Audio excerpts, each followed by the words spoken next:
Salutations mes chers frères et sœurs, vous qui régulièrement vous êtes au rendez-vous pour écouter, ou bien si vous êtes nouveau aussi sur ce site, c'est possible.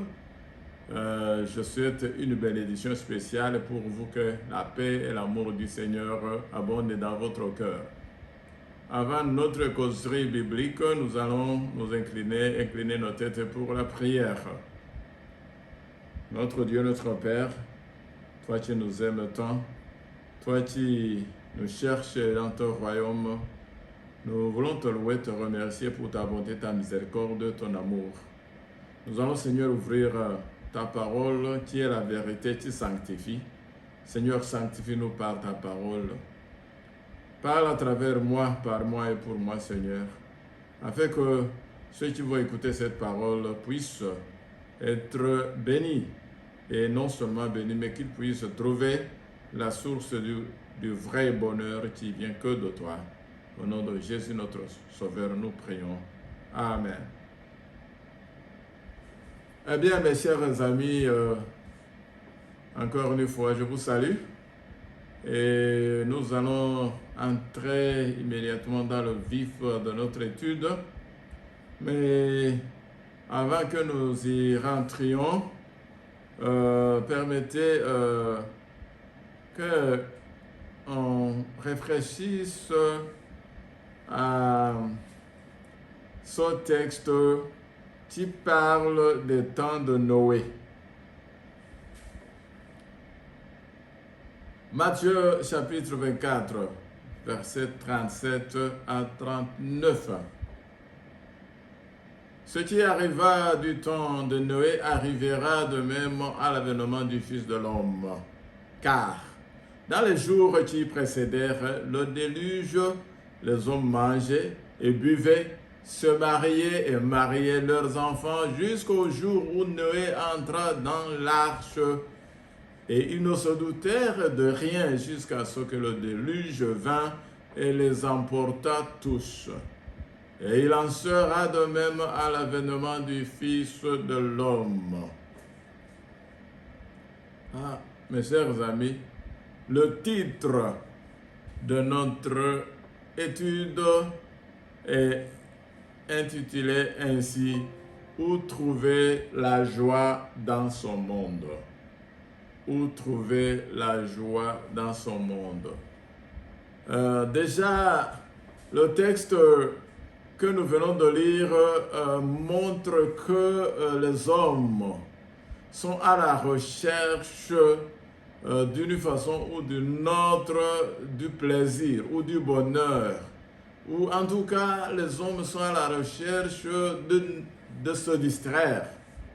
Eh bien, si vous voyez combien d'investissements aujourd'hui ils sont dans le divertissement, combien d'investissements sont mis dans la production des films, dans la mise en place de matchs de football, de volleyball, de catch, de rugby, de football américain, de basketball, de quoi encore, de handball, de baseball, de taekwondo, de boxe.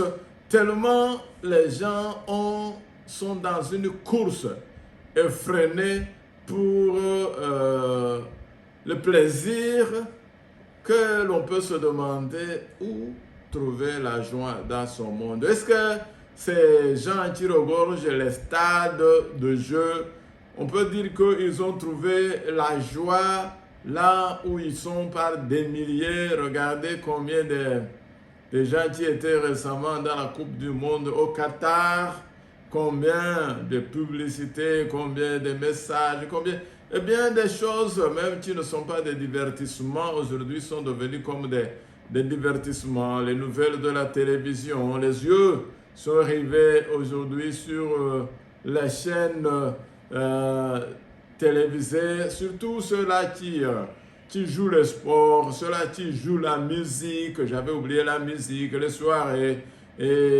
dansantes, toutes les nuits Les boîtes de nuit regorgent des personnes qui sont à la recherche du plaisir, mais la question, où trouver la joie dans son monde?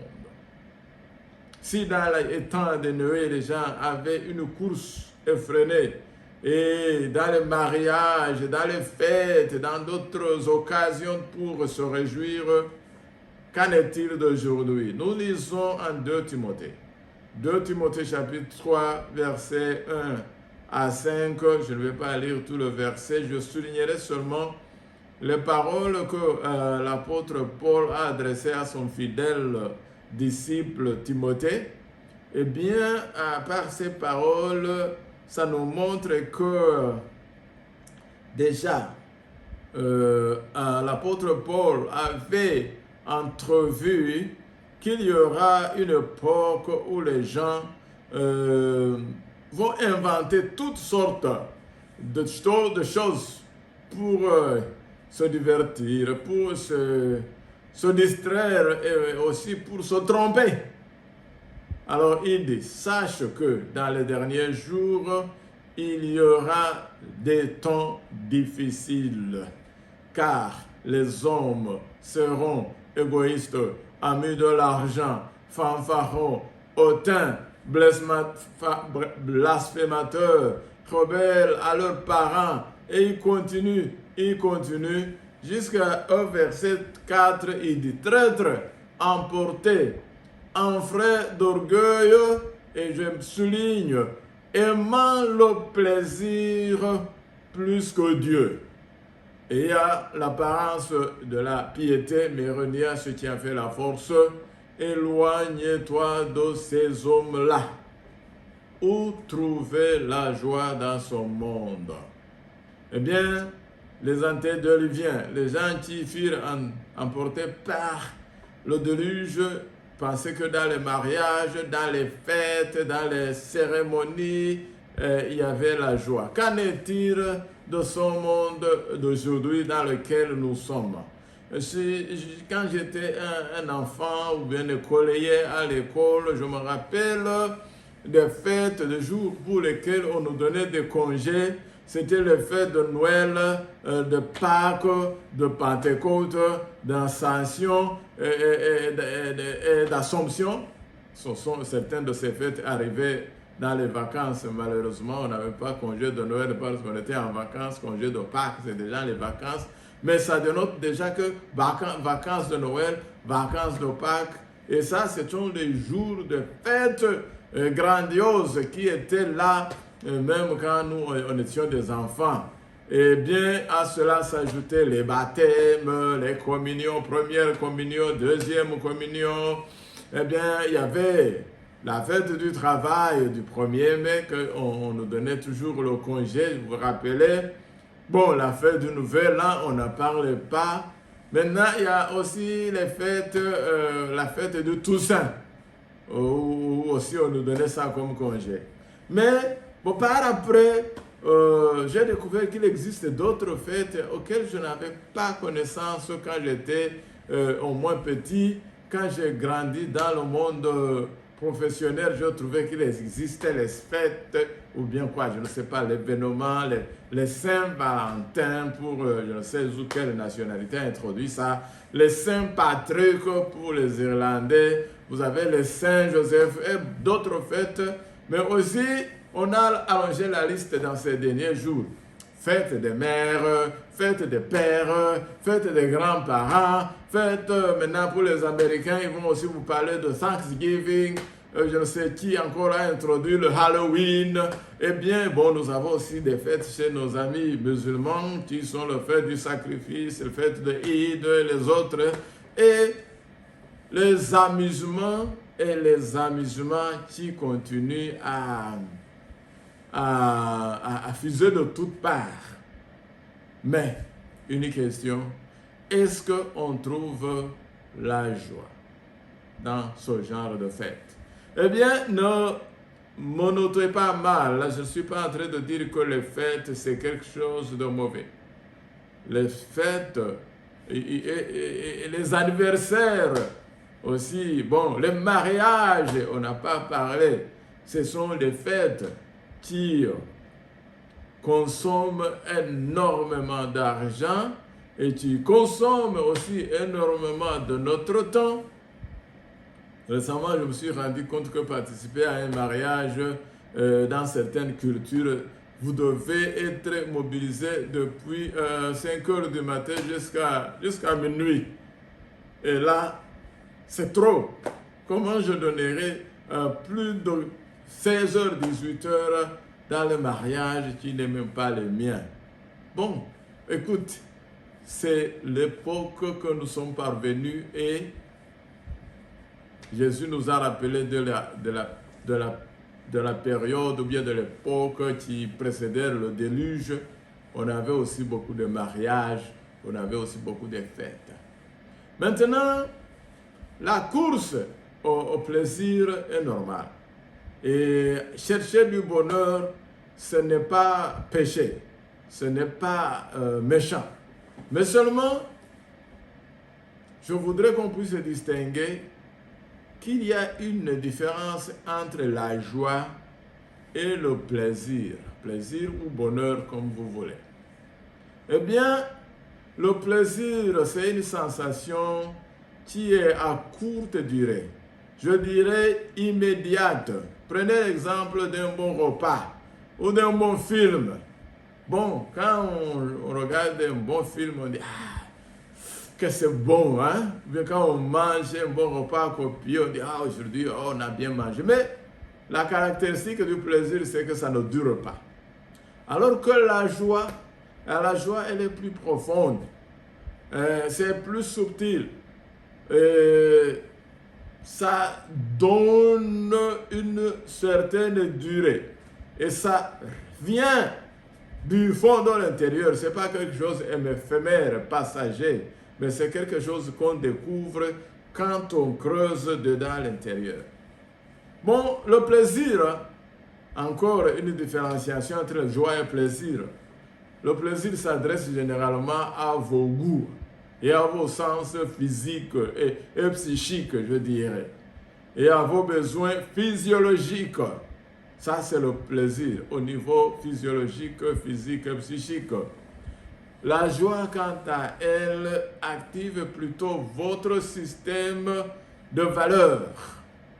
Ah, vous regardez dans qu'est-ce qu'il vous rend heureux, qu'est-ce qu'il vous définit. Ainsi, vous cherchez dans votre système de valeurs et vous trouvez que c'est là où ça se trouve.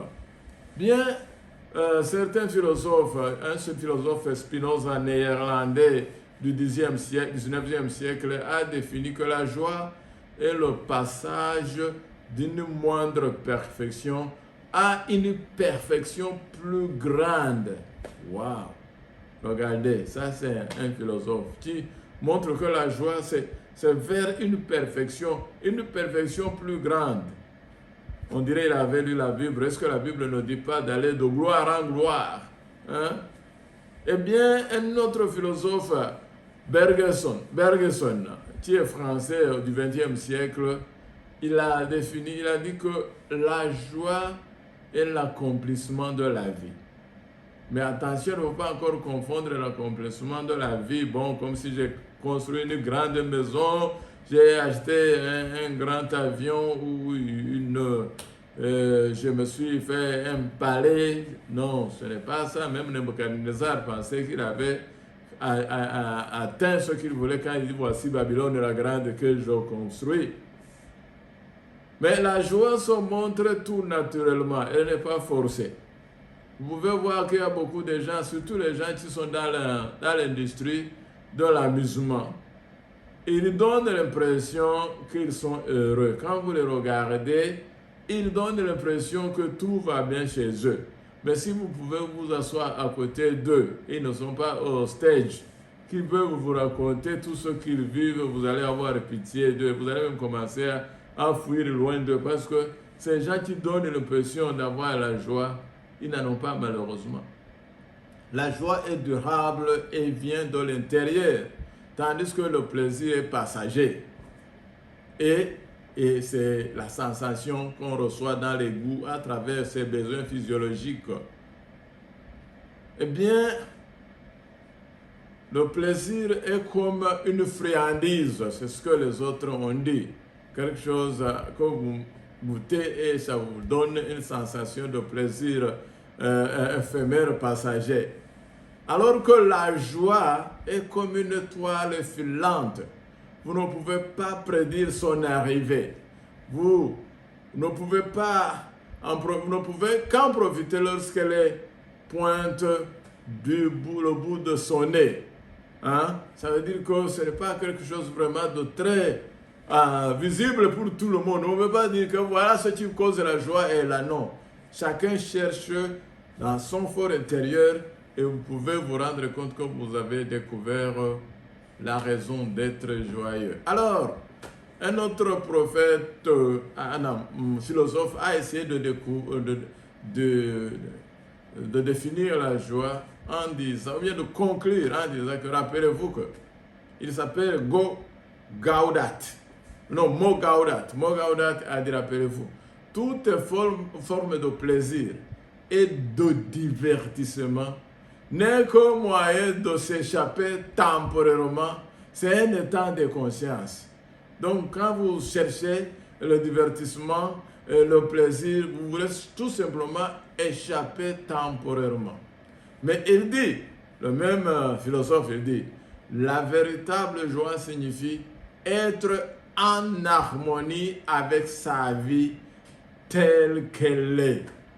Et ici, j'ajouterai, il va sans dire que si la vie est désordonnée et qu'on dit qu'on profite de sa vie, qu'on est en harmonie avec sa vie qui est désordonnée, on se trompe, on ne tardera pas de se rendre compte que se tromper. Alors, la joie procure un traitement en médecine, une prévention même de maladies. En Proverbe chapitre 17, verset 22, nous lisons « Un cœur joyeux est un bon remède, mais un esprit abattu dessèche les os. » Ici, je vais dire qu'il y a un point commun quand même entre la joie et le bonheur qui est aussi compris comme plaisir. Je ne sais pas si vous avez entendu parler de la dopamine, cette électricité, cette hormone que sécrète le corps. Quand vous vivez une situation qui vous est bonne, votre cerveau libère ce type de substance dans votre corps et vous permet d'avoir une sensation de satisfaction. Hein? Et c'est le cerveau qui décide de sécréter cette substance et il peut le sécréter soit que vous êtes dans la joie ou bien que vous êtes dans le plaisir. Donc on l'appelle le circuit de la récompense. Cette sensation, mes chers amis, va atteindre la guérison si vous êtes malade ou va renforcer l'immunité si on est bien portant. Voilà pourquoi le sage Salomon avait dit qu'un cœur joyeux est un bon remède, mais un esprit abattu dessèche les os. Maintenant, nous venons de voir que nous avons besoin d'avoir la joie, d'avoir même le plaisir. C'est bon, ça fait bon sentir, sauf que le plaisir, ça ne dure pas. Et la joie et le plaisir, les deux font que le corps, le cerveau sécrète la dopamine, qui est cette hormone qui va faire en sorte qu'on se sente bien et que l'on commence même à éprouver le plaisir ou bien la joie de vivre, de faire ce qu'on fait et on est satisfait et cela va vous procurer la santé à vos os et à vos muscles et à vos organes intérieurs parce que c'est quelque chose de bien. Mais nous ne devons pas nous arrêter à cette surface parce que nous devons maintenant plonger voir ce que les Écritures disent en ce qui concerne la joie. Philippiens chapitre 4, verset 4 nous donne un ordre. L'apôtre Paul donne un ordre. Réjouissez-vous toujours dans le Seigneur. Je le répète, réjouissez-vous. Et le même apôtre, il dit en 1 Thessaloniciens chapitre 5, verset 16, soyez toujours joyeux. Et le même apôtre encore, en Romains 12, il souligne, réjouissez-vous en espérance. Soyez patients dans l'affliction, persévérez dans la prière. Eh bien, ici l'apôtre montre même la dimension que devait prendre notre joie. Que ce n'est pas nécessairement pour aujourd'hui et pour tout de suite et maintenant, comme le plaisir, mais que nous devons nous réjouir en espérance. Et quand nous sommes assaillis par l'affliction, quand nous sommes assaillis par la peine, la douleur, il y a quelque chose qui nous recommande à faire, eh bien, c'est de patienter, mais aussi persévérer dans la prière. Donc, mais comment être toujours joyeux? Comment se réjouir vraiment alors que les circonstances ne sont pas au même diapason? Psaume 32, verset 11, nous allons voir qu'en fait, la joie appartient aux justes. Ce sont les justes. Ce sont les personnes qui éprouvent, qui vivent une vie de justice, qui ont ce privilège de se réjouir.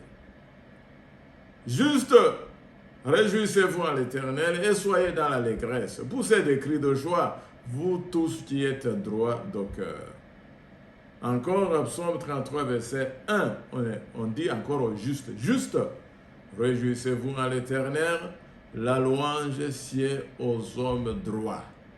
Ici, on nous montre que, en réalité, pour être joyeux, pour être capable de raisonner avec Paul qui dit « Réjouissez-vous toujours dans le Seigneur », je le répète, réjouissez-vous, eh bien, pour être joyeux, pour avoir son cœur joyeux dont parlait Salomon, il faut être juste.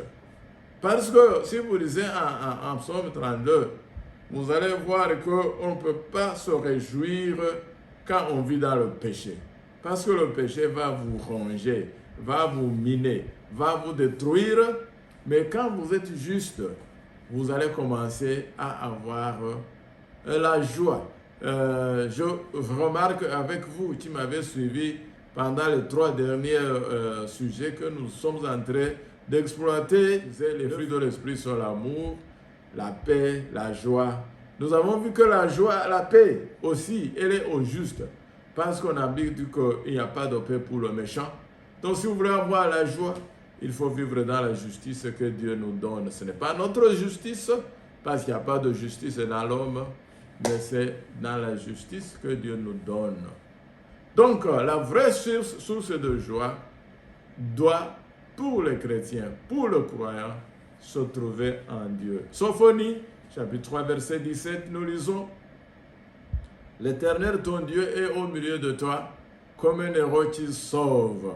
Il fera de toi sa plus grande joie. Il gardera le silence dans son amour. Il aura pour toi des transports d'allégresse. » Donc si l'Éternel se réjouit pour nous, eh bien nous aussi nous allons nous réjouir. Mais quand est-ce que l'Éternel va se réjouir sur nous? Je pense que nous avons cela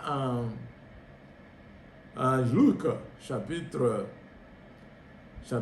15, verset 7, où il est dit qu'il y a une grande joie dans le ciel. Quand un seul pécheur se convertit, plus que même il y a la joie que le ciel exprime pour le pécheur qui se convertit. Elle est plus grande que même la joie que le ciel exprime pour les 99 justes qui n'ont pas besoin de se repentir. Autrement dit, si l'Éternel se réjouit, fait de toi la plus grande joie, c'est parce que tu reviens de tes mauvaises pratiques, tu reviens de tes péchés et tu te donnes à l'Éternel, tu donnes ton cœur à Dieu, et là tu vas être le sujet de transport d'allégresse de notre Dieu. Voulez-vous donner un sourire sur la face de Dieu? Convertissez-vous. Arrêtez vos péchés et apprenez à faire le bien. Psaume 94, verset 19, il est dit: quand les pensées s'agitent en foule au-dedans de moi, tes consolations réjouissent mon âme. Eh bien, les consolations de Dieu, le fait que Dieu nous console, et rappelez-vous que quand Jésus allait partir, il a promis qu'il nous enverra le consolateur. Donc la consolation qui vient de Dieu réjouisse notre âme. Et Psaume 16, verset 11, nous lisons: tu me feras connaître le sentier de la vie. Il y a d'abondantes joies devant ta face, des délices éternelles à ta droite. Mes chers amis, en la présence de Dieu, en la présence de Dieu, voilà pourquoi David disait qu'il voulait habiter toute sa vie dans la maison de l'Éternel. En la présence de Dieu, il y a d'abondantes joies. Voulez-vous découvrir la joie qui vient en présence de Dieu, mes chers amis? Cherchons l'Éternel. Ésaïe 61, verset 10, nous montrera encore ce qui doit être la source de notre joie. Nous allons voir d'abord, nous avons vu que nous avons une commande, un ordre d'être joyeux et de rester joyeux tout le temps. Eh bien, nous avons vu que la joie n'appartient qu'à ceux qui sont justes, qui pratiquent la justice. Et que si vous voulez donner plaisir à Dieu, il faut vous détourner de vos mauvais penchants, vous détourner de vos mauvais chemins, et alors Dieu fera de toi sa plus grande joie. Et donc, toi aussi, tu te réjouiras d'être en présence et en face de Dieu. Eh bien, nous allons voir maintenant une autre source de notre joie qui est le salut. Ésaïe 61, verset 10. Je me réjouirai en l'Éternel, mon âme sera ravie d'allégresse en mon Dieu, car il m'a revêtu des vêtements du salut, il m'a couvert des manteaux de la délivrance, comme la fiancée s'orne d'un diadème, comme la fiancée s'empare de ses joyaux. Enfin, je me réjouirai à l'Éternel. À cause de quoi? De son salut. C'est encore plus clair en 1 Pierre chapitre 1 verset 8 à 9 où il est dit: lui qui vous aime sans l'avoir vu. Non, excusez. 1 Pierre chapitre 1 8 à 9 il est dit: lui que vous aimez sans l'avoir vu, en qui vous croyez sans le voir encore, vous réjouissant d'une joie ineffable et glorieuse, parce que vous obtiendrez le salut de vos âmes pour prix de votre foi. Eh bien, le salut de nos âmes, c'est quelque chose qui doit nous procurer une joie ineffable, mes chers amis. Eh bien, nous avons aussi beaucoup de promesses qui nous renvoient encore vers la joie. Eh bien, c'est Jésus qui parle. Jean, chapitre 15, verset 11, qu'est-ce que Jésus dit concernant la joie? Jésus dit: je vous ai dit ces choses afin que ma joie soit en vous et que votre joie soit parfaite. Jésus veut que ses disciples, nous, soyons joyeux et que sa joie soit en nous et que notre joie soit parfaite. Jean 16, 24, encore Jésus parle: jusqu'à présent vous n'avez rien demandé en mon nom. Demandez et vous recevrez afin que votre joie soit parfaite. Mes chers amis, Jésus veut nous donner la joie, veut nous procurer cette joie parfaite, cette joie qu'on ne peut pas dissimuler, cette joie qu'on ne peut pas fabriquer, mais cette joie qui vient du fond du cœur. Eh bien, Jésus veut nous la procurer. Veut-il la saisir? Luc chapitre 10, 20, nous lirons: Cependant, ne vous réjouissez pas de ce que les esprits vous sont soumis, mais réjouissez-vous de ce que vos noms sont écrits dans les cieux. Une autre cause de joie, c'est les promesses de Dieu. Non seulement nous venons de voir qu'à cause de son salut, à cause du salut de Dieu, nous devons exprimer une grande joie, une joie ineffable, inexprimable, parce que nous avons été sauvés, mes chers amis, parce que Jésus a payé notre rançon. Et si nous ne voulons pas être sauvés, ce n'est pas que Dieu a négligé de nous sauver, mais tout simplement c'est parce que c'est nous qui nous décidons de nous égarer. Mais si nous décidons d'appartenir à Dieu, de nous réjouir dans son salut, eh bien nous avons toutes les raisons de nous réjouir. Mais aussi, nous allons réjouir du fait qu'il a écrit nos noms dans ce livre et que lorsqu'il va faire toutes choses nouvelles, nous aurons la place dans son paradis, mes chers amis. Eh bien, aussi nous allons voir la source de la joie de Jésus. Pouvons-nous partager la joie avec Jésus? Quand Jésus était sur terre, qu'est-ce qui pouvait le réjouir? Il pouvait se réjouir. Et il disait qu'à un certain moment même, il tressaillait de joie. Mais il faut voir qu'est-ce qui le réjouissait. C'est parce qu'il voyait toi et moi quand nous serons sauvés. Quand nous aurons vaincu le péché et que nous serons introduits dans le royaume de Dieu, dans le paradis céleste, quand Jésus pensait à cela, il se réjouissait parce que c'est ça la joie ultime de Jésus, Hébreux 12, verset 2. Ayant les regards sur Jésus, le chef et le consommateur de la foi, qui, en vue de la joie qui lui était réservée, a souffert la croix, méprisé l'ignominie et s'est assis à la droite du trône de Dieu. La joie de Jésus, c'était de nous voir dans le royaume de Dieu. Et en face de la souffrance, en face des outrages, en face des moqueries, en face de la faim, en face de la soif, Jésus pouvait regarder au-delà de tout ce qu'il vivait et voir quand moi et toi nous allons enfin nous retrouver dans les parvis célestes, quand les portes éternelles seront ouvertes et quand vous dites que le peuple qui pratique la justice, qui a aimé Jésus, qui n'a pas aimé sa vie jusqu'à la mort, entrez et recevez en possession le royaume de Dieu qui a été préparé pour vous dès la fondation du monde. Et quand nous allons entrer, et ça, Jésus regardait tout ça, et c'est ça qui consommait son cœur. Ésaïe 53, verset 10. Il a plu à l'Éternel de le briser par la souffrance. Après avoir livré sa vie en sacrifice pour le péché, il verra une postérité. Il prolongera ses jours et l'œuvre de l'Éternel prospérera entre ses mains.